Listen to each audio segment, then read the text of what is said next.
আনুপাতিক আসন বণ্টন পদ্ধতিতে নির্বাচনের দাবি না মানা হলে কঠোর আন্দোলনের হুঁশিয়ারি দিয়েছেন ইসলামী আন্দোলন বাংলাদেশের আমির মুফতি সৈয়দ মোহাম্মদ রেজাউল করিম।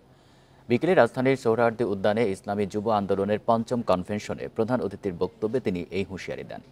বিগত ৫৩ বছর যারা রাষ্ট্র পরিচালনা করেছে তারা দেশকে নতুন কিছু দিতে পারেনি উল্লেখ করে ইসলামী আন্দোলনের নেতৃত্বে ইসলামী শক্তিকে ক্ষমতায় আনার জন্য দেশবাসীর প্রতি আহ্বান জানান চরমোনাই পীর। চাঁদাবাজি, দখলদারিত্বের রাজনীতি আর চলতে দেওয়া হবে না বলেও জানান তিনি। প্রতিবেশী দেশের সঙ্গে আঁতাত করে ক্ষমতা দখলের চেষ্টা করা হলে তা রুখে দেওয়ার ঘোষণাও দেন রেজাউল করিম। পরে ইসলামী যুব আন্দোলনের নতুন কমিটি ঘোষণা করেন ইসলামী আন্দোলনের নেতারা।